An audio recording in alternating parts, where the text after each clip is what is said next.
प्रभु यीशु मसीह के सामर्थ्य नाम में आप सबों को एक और बार जय मसीह की।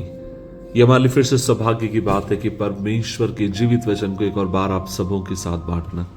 आज के मनन का भाग हमने लिया है भजन 119 उसकी 71वीं आयत, सैम 119 वर्स 71। लिखा है, जो दुख मुझ पर हुआ वो मेरे लिए भलाई हुआ कि मैं तेरी विधियों को सीख सकूं।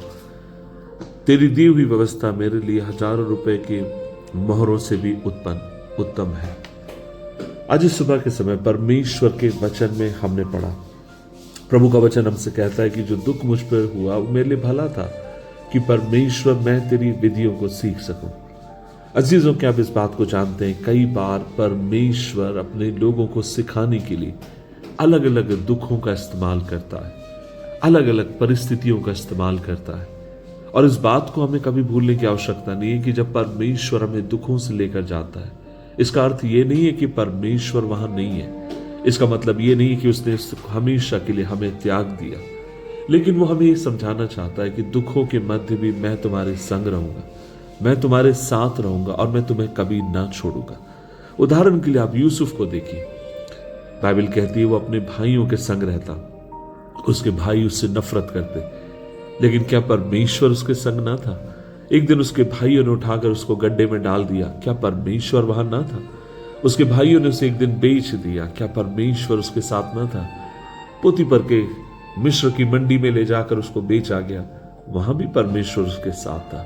पोतीपर नामक एक व्यक्ति के घर पर वो उसकी सेवक बनकर रहा, वहां भी प्रभु साथ था। जेल में जब वो था तब भी प्रभु साथ था, और न केवल जेल में, वरन हम देखते हैं जब एक दिन वो मिस्र देश का प्रधानमंत्री बन गया तब भी परमेश्वर उसके साथ था।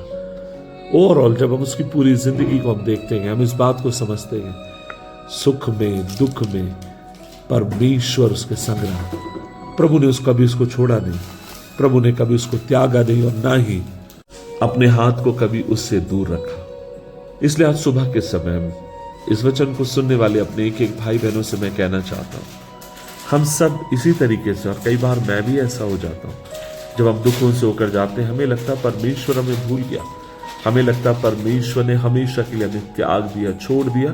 क्योंकि सवाल ये पैदा होते हैं कि अगर प्रभु आप साथ में तो दुख क्यों? लेकिन प्रभु का वचन हमें सिखाता है, प्रभु साथ में होने का मतलब ये नहीं है कि दुख जीवन में नहीं रहेंगे, लेकिन प्रभु साथ में होने का मतलब ये है उन दुखों के मध्य में भी वह विश्वास योग्य रहेगा, वो हमें निकालेगा, वो हमारे संग रहेगा, वो हमें हिम्मत देगा, बल देगा, शक्ति देगा, ताकि उसके नाम के निमित्त हम जीने वाले हो सके। इसलिए आज मैं आपसे कहना चाहता हूं, ढाढ़स बांधिए, विश्वास करिए, उसकी ओर ताकिए, एक और बार उठकर खड़े हो जाएं। वह आपको कभी ना छोड़ेगा, ना त्यागेगा। उसका वचन कहता है वो आपके संग रहने वाला परमेश्वर है। आइए मिलकर इस विश्वास के साथ, इस आशा के साथ आज के दिन की हम शुरुआत करें। आइए मिलकर प्रभु से प्रार्थना करें। प्रभु धन्यवाद इस दिन के लिए, आपके वचन के लिए। आप हमें कभी नहीं छोड़ते प्रभु, आपकी कृपा, आपकी दया हमारी जिंदगी में लगातार बनाए रखते हैं, इसके लिए धन्यवाद। आज प्रभु तमाम जितने लोग आपके वचन को सुनते हैं, मैं एक के लिए प्रार्थना करता हूं, आप बल दें, शक्ति दें, कठिन दौर में आप में स्थिर रहने की कृपा प्रदान करें। धन्यवाद कि आप हमें कभी नहीं छोड़ते, अपने हाथ को कभी हमसे नहीं हटाते।